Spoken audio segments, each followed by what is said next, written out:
할렐루야. 우리 좌우에 계신 분들과 함께 인사하겠습니다. 말씀에 큰 은혜 받으세요.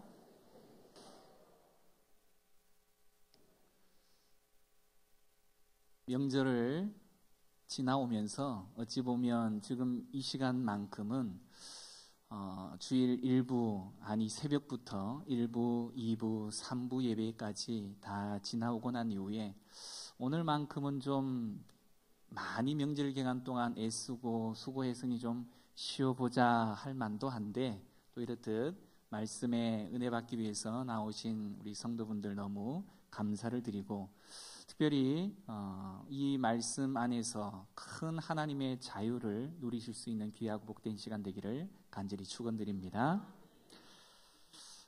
페이퍼 컴퍼니라는 말을 들어보신 내역들이 있으신지 모르겠습니다.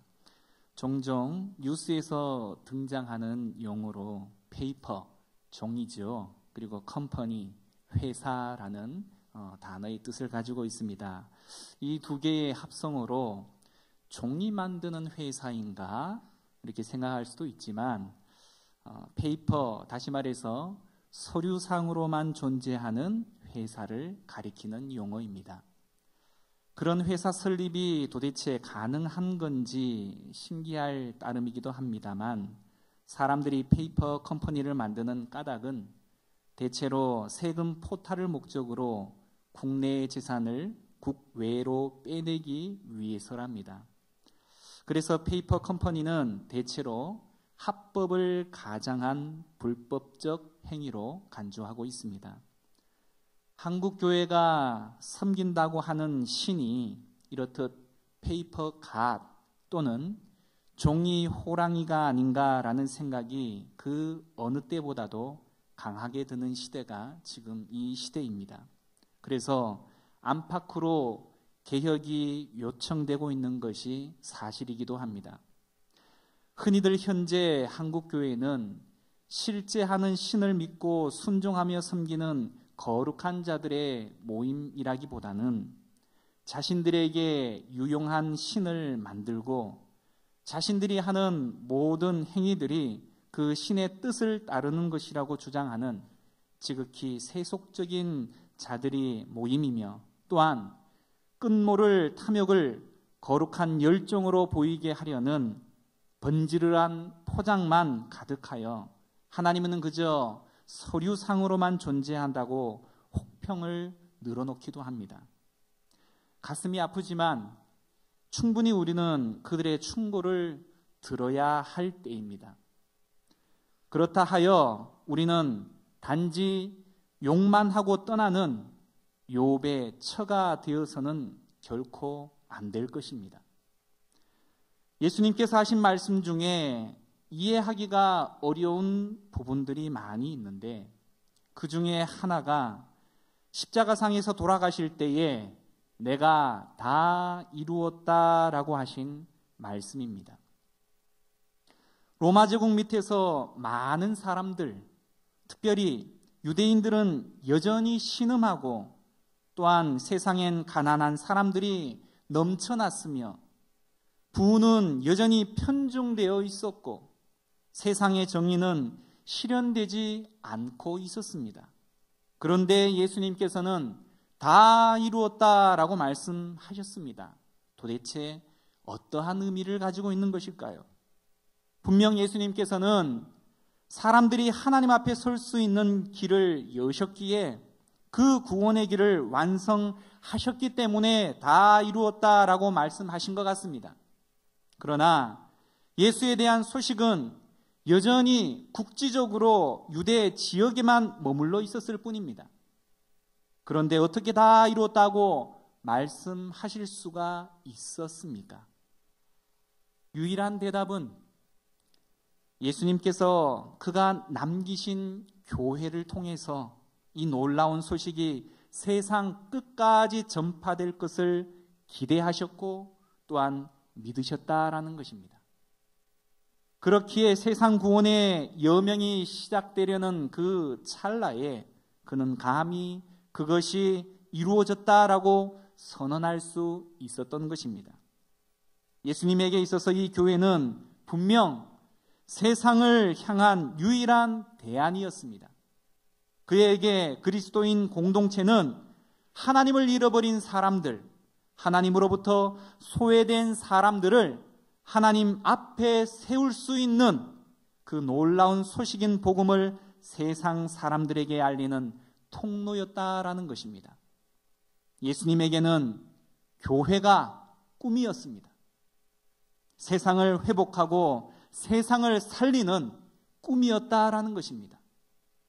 우리 성실교회도 세상을 회복하고 세상을 살리는 주님의 꿈입니다. 아멘이십니까? 그러나 때로 오늘날 이 땅의 교회는 더 이상 꿈이 아닌 것처럼 보일 때도 있습니다. 예수 그리스도를 드러내는 도구가 아니라 오히려 예수 그리스도를 가리는 안타까운 존재가 된 것처럼 보입니다. 왜 나를 변화시키고 계시는 예수님의 놀라운 능력이 교회 속에서 더 이상 드러나지 않는 것일까? 왜 오랫동안 신앙생활을 했다는 분들의 모습이 예수님을 좀처럼 닮아가고 있지는 않는 것일까? 왜 성경에 나타나는 그리스도인과 교회의 모습이 우리 속에 잘 나타나지 않는 것일까? 어떤 이들은 그에 대한 답변으로 단순히 우리는 여전히 죄인이다. 지상의 교회는 완전할 수가 없다라고 말들을 합니다. 물론 이 말이 틀린 말은 아니지만 이런 식으로 어쩔 수 없다는 식으로 입막음을 하고 넘어가기엔 우리 현재의 모습이 우리 주님의 십자가 공로 아래서 너무 무례합니다. 우리가 믿고 따르는 것이 진정한 진리인데 그것이 우리 속에 드러나지 않는다고 말하는 것이 진실해 보이지 않다는 것입니다. 예수님께서 말씀하셨던 그 교회를 이루기 위해서는 먼저 꿈꾸는 사람들이 필요합니다. 그 꿈을 가지고 살아가는 실제적인 사람들이 필요하다라는 사실입니다. 그 꿈을 가진 사람들이 모여야만 꿈을 이루어 갈 수 있기 때문입니다. 우리 인생 하나하나가 별 볼 일 없는 인생이 아니라 값비싼 인생이며 그 인생이 제대로 사용될 때 하나님이 임하시는 위대한 공동체를 형성할 수 있다는 것입니다. 하나님은 우리와 같은 평범한 사람들을 부르셔서 이 역사 속에서 당신의 역사에 참여시키십니다. 오늘 우리가 읽은 본문은 안디옥 교회가 시작되는 모습입니다. 이 이야기를 읽으며 뭔가 대단한 일이 벌어지고 있구나 하는 생각이 드십니까? 별로 그렇지 않을 것입니다. 뭐 그리 대단한 일이 일어난 것도 아는데 흥분할 만한 내용이 기록되어 있는 것 같지도 않는 것 같습니다.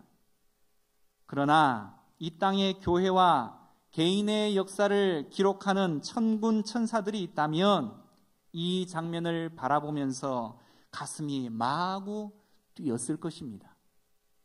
모두들 숨죽이고 이 역사적 순간이 어떻게 전개가 되는지 주목했을 것입니다. 드디어 주님에 대한 소식이 초롱성 같던 유대인의 벽을 넘었다. 이 사건은 아주 담담하고 평범하게 기록되어 있지만 실로 하나님의 계획 안에서 너무나도 중요하고 대단한 장면 중에 한 부분입니다.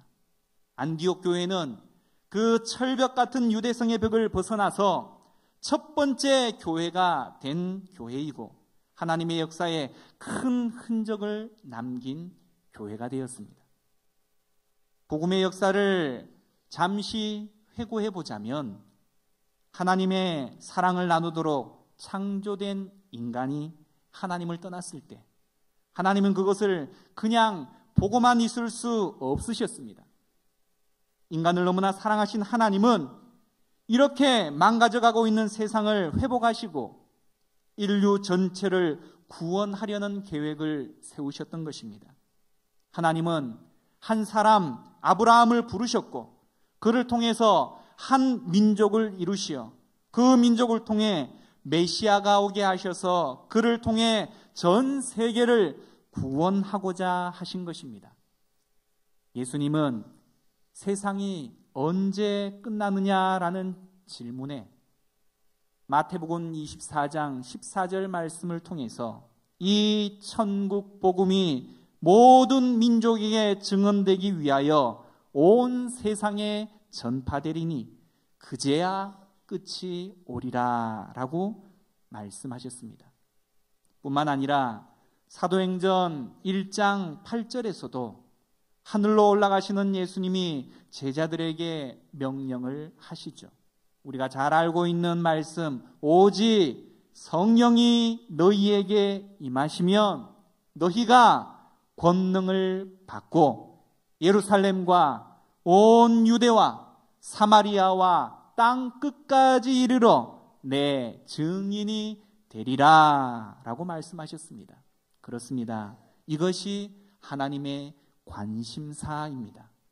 이것이 바로 역사를 이끄시는 하나님이 이 땅을 바라보시면서 계획하신 것이다라는 것이죠. 땅 끝까지 이르기까지 모든 사람이 하나님을 만나 그 하나님을 알게 되는 것입니다. 그들이 하나님의 사랑을 경험하고 다른 종류의 삶을 살게 되는 것, 또 그로 인해 주변에 있는 사람들을 변화시킬 뿐만 아니라 그들이 속한 사회와 문화를 변화시키는 그것, 바로 그것입니다. 하나님은 이렇게 역사를 기획하셨습니다. 그러나 그 하나님은 역사를 기획하시는 분만이 아니라 직접적으로 개입하셔서 역사를 경영하시는 분이시기도 하시다는 것입니다. 세계의 역사의 첫 장의 주제가 예루살렘 교회라고 한다면 두 번째 장의 주제는 오늘 우리가 살펴본 안디옥 교회일 것입니다. 사람들은 그 당시 잘 몰랐습니다. 베드로도 잘 몰랐습니다. 자신이 왜 욥바에 가게 되었는지, 또한 왜 고넬료의 집에 갔다 와야 했는지, 그리고 왜 사울은 다메섹으로 가게 되었는지. 하지만 하나님이 이 모든 일을 연출하고 경영하셔서 만민을 향한 복음이 유대인의 벽을 뛰어넘어 그렇게도 그들이 무시했던 이방인에게까지 전달되게 하셨던 것입니다. 우리는 전체 그림을 다 알지 못할 수도 있습니다. 그러나 하나님은 그 모든 일을 경영하시고 조율하시고 그것을 완성시켜 나가시는 분이십니다. 사도행전의 역사가 그러했고 지난 수천 년 인간의 역사가 그러하였습니다. 이렇듯 하나님이 이 세상을 다스리고 계시고 우주 역사와 인간 역사를 기획하고 이끌어가는 분이시라면 그 하나님을 떠나서 인생의 참된 의미를 찾으려고 하는 것은 실로 어리석은 일일 것입니다. 저희 집 큰 아이는 퍼즐 맞추기를 참으로 좋아합니다. 8조각, 16조각 그렇게 시작하던 것이 제법 이제는 300조각, 500조각, 최근에는 급기야 1000조각 맞추기를 시작하였습니다. 사실 저는 그 퍼즐 조각을 방바닥에 쏟아부어 놓고 보면 당초에 뭐가 뭔지 단 한 조각도 맞출 수가 없어 보입니다. 그놈이 그놈이고 그놈이 그놈 같아서 이리 대봐도 저리 대봐도 과연 이 그림을 맞출 수는 있는 것일까 하는 생각에 한숨부터 나오기 일쑤입니다. 그런데 아이 혼자 때로는 온 가족이 붙어서 한 조각 한 조각 쉬운 부분부터 맞춰가기 시작하면서 그 가능성이 조금씩 보이기 시작하면서 신기해할 뿐만이 아니라 한 조각이 자신의 자리를 딱 찾아 맞춰 들어갈 때 그 기분은 이제 겨우 하나 맞췄는데 퍼즐 전체를 맞춘 것처럼 그렇듯 환호성을 지르기도 합니다. 사실 퍼즐 조각 하나가 따로 떨어져 있을 때에는 볼품도 없고 아무런 의미도 없어 보입니다. 자기가 있어야 할 자리에 있지 않은 조각은 아무 쓸모가 없는 것입니다. 또 자기 자리를 지키지 못한 조각 때문에 전체 그림이 완성되지도 못하는 것입니다. 그러나 그 조각이 자기 자리에 찾아 들어가게 되면 그 자체만으로는 별것 아닌 것처럼 보이지만 전체 그림을 완성해 나가는 데 있어서 중요한 역할을 감당하게 되는 것입니다. 우리 인생도 하나님의 전체적인 그림을 염두에 두어야 한다는 말입니다. 역사 전체를 이끌어가고 계시는 하나님의 시각에서 내가 있어야 할 자리, 그 자리에 서게 되어졌을 때 나의 인생이 의미가 있을 뿐만이 아니라 전체 그림을 온전히 완성시킬 수도 있다는 이야기입니다. 그렇다면 역사의 기획자이자 연출자이신 하나님의 손에 자신의 인생을 맡기는 사람들은 도대체 구체적으로 어떻게 살아가는 사람들일까요? 그 첫 번째는 하나님을 알아가는 사람들이 되어야 한다는 것입니다. 역사와 공동체를 이끌어 가시는 하나님을 알고 배우기 전에는 나의 삶을 이끄시는 하나님을 제대로 알 수가 없다는 것입니다. 그 하나님을 가장 잘 알 수 있는 방법은 무엇이겠습니까? 바로 하나님께서 주신 말씀이죠. 성경을 읽는 것입니다. 구약을 읽으면 역사와 민족을 이끌어 가시는 하나님을 만나게 됩니다. 우리는 구약을 통해서 약하고 부족한 민족을 일으키셔서 자신의 이름을 드러내시고 세계를 구원하기를 원하시는 하나님을 만나게 됩니다. 또한 신약에서는 하나님은 우리와 좀 더 직접적으로 관계 맺기를 원하신다는 것입니다. 그분은 우리가 서로 마주하여 대화하듯 사마리아 여인과 말씀을 나누시고 삭개오를 쳐다보며 이야기를 하시죠. 다시 말해 하나님은 사람들을 섬세하게 만나주시는 분으로 등장하여 이러한 만남을 통해서 변화된 사람들이 이룬 공동체가 바로 교회라는 것입니다. 우리는 하나님을 알기 위해서 얼마나 시간을 사용하고 계십니까? 직장에서 실력을 갖추기 위해 새벽부터 학원을 향하여 쫓아가고 체력을 관리하기 위해서 헬스클럽이다, 등산이다 하여 운동도 하지만 정작 영혼의 미래를 붙들고 계시는 하나님을 아는 일을 위해서 하루에 단 30분을 내기도 힘들지 않습니까? 하나님을 알아가는데 시간을 사용하지 않으면서 그분이 우리 인생을 주도하시리라 기대하는 것은 어불성설이다라는 말입니다. 우리 인생을 위해 하루에 단 10분이라도 20분이라도 하나님 앞에 나아가 하나님이 어떤 분이신지, 세상을 어떻게 경영하고 또한 어떻게 이끌어 가시는지 배우고 실제적으로 체험해 보아야 한다는 것입니다.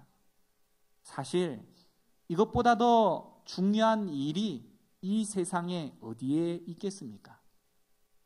우리가 가지고 있는 하나님에 대한 단편적이고 주관적인 생각에서 벗어나서 더 온전하게 하나님의 말씀을 들으면서 우리의 인생에 대해 가지고 있었던 잘못된 지도, 부정확한 지도를 고쳐 나가야 한다는 것입니다. 말씀을 통해 하나님께서 어떻게 일하시는지, 어떻게 인생을 경영하시는지를 배워가야 한다는 말입니다. 하나님을 알아가는 것은 사실 어떤 제자 훈련 프로그램을 이수하는 것만을 말하는 것이 아니라 말씀 안에서 실제적으로 우리 주변의 그리스도인들을 보고 배우는 것 또한 포함하는 이야기입니다. 듣고 배우며, 보고 배우고, 행하면서 배우는 것입니다. 귀로 말씀을 들었으면 그 다음에는 가슴으로 그 말씀이 왔다가 그 말씀이 이제는 손과 발로 나아가야 한다는 것입니다. 살아내어야 한다는 말이죠. 많은 이야기를 듣는 것만이 중요한 것이 아니라 그대로 사는 것이 중요하다는 이야기입니다. 또한 하나님의 손에 자신의 인생을 맡기는 사람들은 자신에게 맡겨진 작은 일에 충성하는 사람들입니다. 하나님은 각자를 향한 특별한 뜻을 가지고 계십니다. 자신을 다른 사람들과 비교해서 학력이나 경력이나 연봉이나 외모나 배경 등에서 자신의 가치를 찾고자 하는 사람들은 늘상 무기력증에 빠지기 십상입니다. 하지만 성경은 세상에서 가장 무가치해 보이는 사람들을 사랑하시고 그를 통해 일하시는 하나님을 소개하고 있습니다. 우리는 끊임없이 우리를 사랑하시는 그 하나님께 나아가야 하고 부르짖어야 합니다. 무엇 때문에 이 세상에 나 자신을 하나님께서는 보내셨을까? 다윗의 시편 40편에 기다리고 기다렸더니 귀를 기울이사 나의 부르짖음을 들으셨도다 라는 말씀이 기록되어져 있습니다. 응답하시는 그 하나님을 만나게 될 것이다 라는 것입니다. 하지만 우리 인생이 끝날 때까지 전혀 알 수도 없을 수가 있습니다.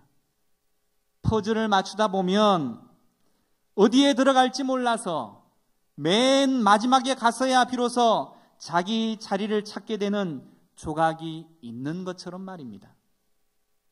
우리에게는 인생의 전체 그림이 없습니다.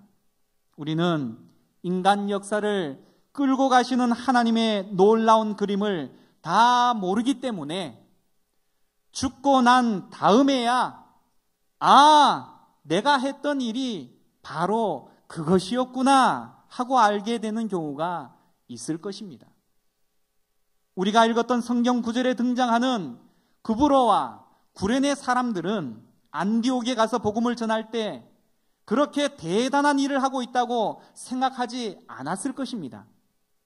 이들은 죽을 때까지도 자기들이 그런 귀한 일을 했다는 것을 몰랐을 가능성이 큽니다. 이들은 자신들이 그렇게 큰 일을 하는지 몰랐지만 10여 년 동안 충성되게 그 길을 한결같이 걸었습니다. 하지만 하늘의 천군 천사들은 그들의 그 모습을 보면서 드디어 복음이 땅 끝까지 가는구나 하면서 뛰는 가슴을 안고 그 장면을 바라보고 있었을 것입니다. 우리가 하는 많은 일들이 죽을 때까지 내 인생의 의미가 무엇인지 확실하게 알지 못할 수도 있습니다. 그러나 그것을 다 알지 못할지라도 자신에게 맡겨진 일에 최선을 다하는 것이 우리의 사명이라는 것입니다. 현실 생활에서 정말 중요한 일은 북치며 꽹가리치며 다가오질 않습니다. 우리 인생에서 중요한 일은 정말 요란하게 다가오지 않는다는 것입니다. 내가 지금 만나고 있는 사람, 지금 하고 있는 일이 내 인생에 중요할 수 있다라는 말입니다. 우리에게 주어진 그 작은 일에 최선을 다해야 한다는 것입니다. 사소한 것처럼 보이는 작은 섬김, 내게 주어진 짧은 시간을 소중한 일에 잘 활용하는 것, 이런 일들이 차곡차곡 쌓이고 모여서 하나님의 전체적인 역사가 만들어진다라는 사실입니다. 사람들마다 다 역할들은 다르겠지만 그 작은 일들에 최선을 다하는 것, 그것을 하나님께서 기뻐하시는 것입니다. 우리는 구약을 보면서 아브라함과 모세와 다윗과 같은 인물들을 선망하며 모두가 그들과 같이 되기를 기도합니다. 하지만 우리는 수천 년의 역사 가운데 단지 이들 서너 명의 사람만이 존재한 것이 아니라 이름 없는 사람들의 그 퍼즐들이 각자의 자리에서 최선을 다한 삶의 열매들과 또한 가교들로 말미암아 지금의 역사와 우리들이 있다라는 사실을 결코 잊지 말아야 한다는 것입니다. 기차를 타고 서울역에서 대전까지 가다 보면 용산, 영등포, 안양, 천안 이런 굵직굵직한 기차역들이 있습니다. 또한 그곳에서 정차도 하게 되죠.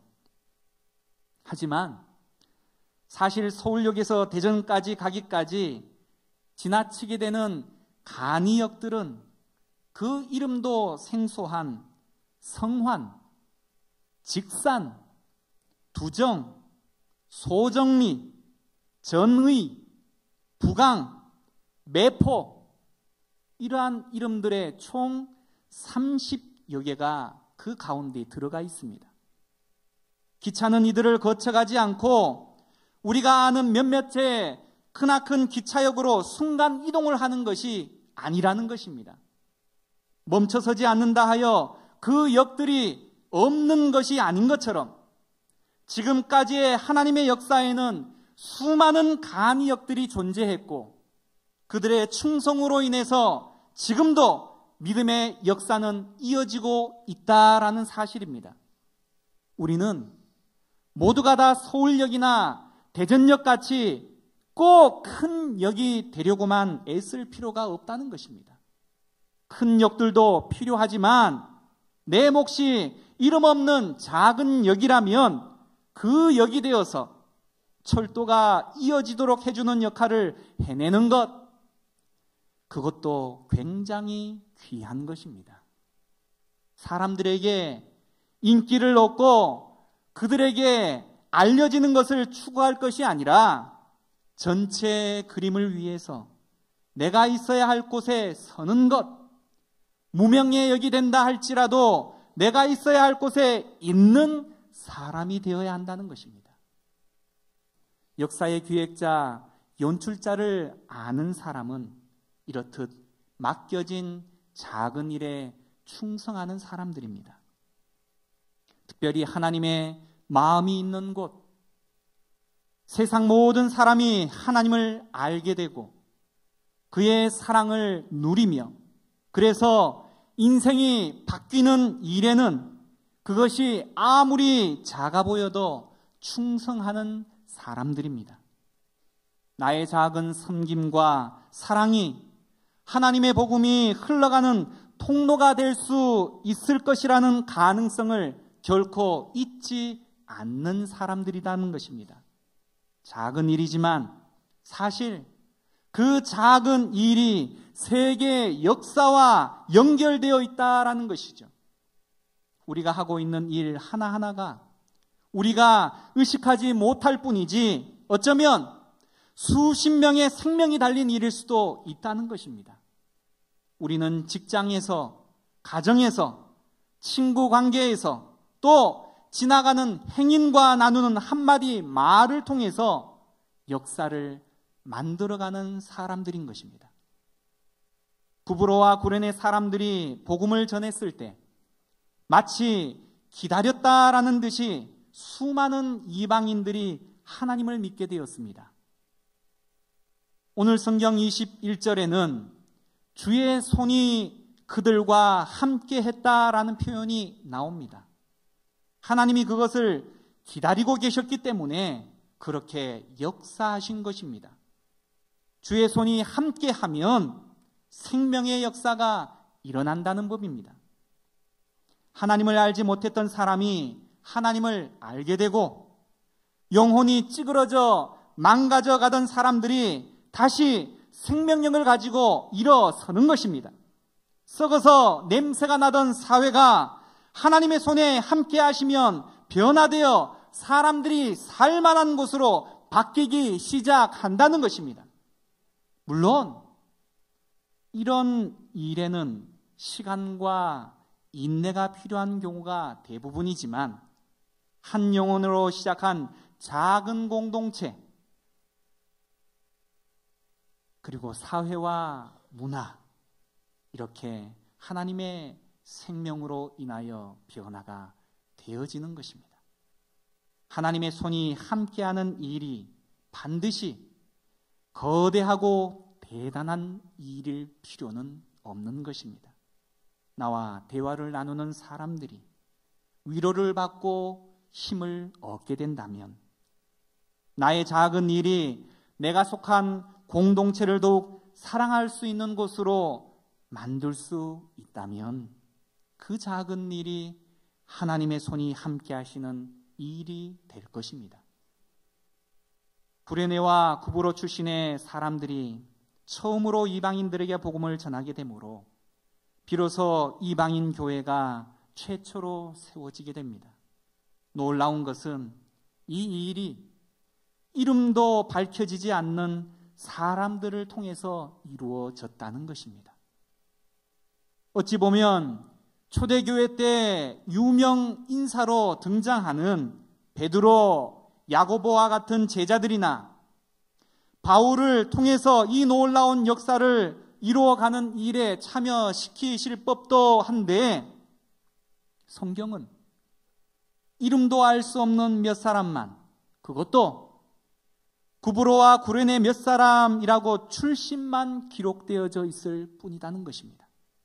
하나님은 인간들에게 알려지지 않고 잊혀진 사람들을 사용하십니다. 안디옥 교회를 시작한 이들은 사람의 인정을 바라며 자기 이름이 알려지는 그 일들 가운데 관심이 없었습니다. 사람을 의식하는 것이 아니라 역사의 기획자이신 하나님을 의식하는 사람들이었기 때문입니다. 이들은 하나님의 인정을 받는 데서 자신의 가치를 발견할 줄 아는 사람들이었습니다. 사실 다른 사람의 인정에서 가치를 찾으려 한다면 그것은 이미 지는 게임을 하는 것이나 마찬가지입니다.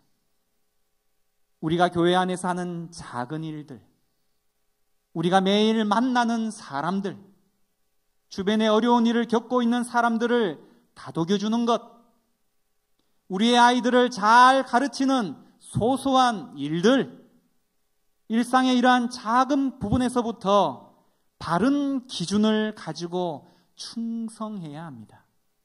그 사람들이 바로 역사를 바꾸는 사람들인 것입니다. 이런 깨달음을 가진 사람은 자신의 역할과 위치가 세상 사람들이 보기에 이름도 없고 큰일 같지 않아 보여도 그것이 하나님이 맡기신 일이라면 의연하고 굳굳하게 자신의 몫을 감당하며 세상을 살아갈 수가 있는 것입니다. 그것이 자신에게 가장 가치 있는 삶이라는 것을 알기 때문입니다. 값진 인생을 살기 위해서는 하나님 앞에서 우리의 가치를 발견할 줄 알아야 합니다. 다른 사람들과 우리를 비교해서 질 수밖에 없는 게임을 하는 것이 아니라는 것입니다. 그러기 위해서는 우리는 항상 필요한 것이 있습니다. 바로 기도입니다. 기도의 본질은 하나님 앞에서 나 자신을 발견하는 것입니다. 기도란 우리가 그분 앞에 서는 것입니다. 무슨 문제가 있을 때만 단순히 그 문제 해결만을 위해 서는 것이 아니라 나를 사랑하시는 하나님 아버지 앞에 가서 앉는 것이고, 하나님의 시각으로 나 자신을 바로 보고 내 가치를 발견할 뿐만이 아니라 내 삶을 하나님의 눈으로 보는 것입니다. 예화를 한 가지 들므로 오늘의 말씀을 마무리할까 합니다. 빌리 그레함 목사님만큼 유명한 전도자로 1900년대 초 무디라는 분이 있었습니다. 그는 본래 구두 수송공이었습니다. 그런데 어느 날 주일학교 선생님이 이 무디에게 복음을 전했고, 이를 통해 훗날 그는 귀한 전도자가 되었습니다. 현세의 사람들은 무디만 기억하죠. 무디에게 복음을 전했던 이름 없는 주일학교 선생님이 있었음을 나중에 역사가들이 밝혀내었지만 그는 지금도 유명하지 않습니다. 하지만 아무도 쳐다보지 않았던 구두수송공 무디에게, 그 더러운 아이에게 복음을 전했던 주일학교 선생님이 없었다면 1900년대 초에 유명한 전도자 무디는 나올 수 없었을지도 모를 일입니다.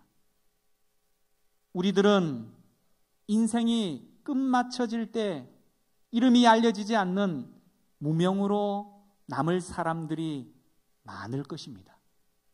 그러나 우리의 인생은 사람들에게는 잊혀질지 모르겠지만 하나님께는 절대로 잊혀지지 않을 것입니다. 수만 장의 벽돌로 이루어진 우리 성실교회의 아름다운 외벽은 벽돌을 한 장씩 쌓아서 만들어진 것입니다. 한 장씩 한 장씩 매일매일 쌓아가듯 꾸준히 하나님을 만나는 사람들, 그분이 허락하신 삶의 현장에서 말씀대로 살아가려 애쓰며 흘리는 땀 한 방울, 눈물 한 줌이 귀한 법입니다. 사랑하는 여러분, 오늘도 벽돌 한 장 올려 놓으시죠. 기도하겠습니다.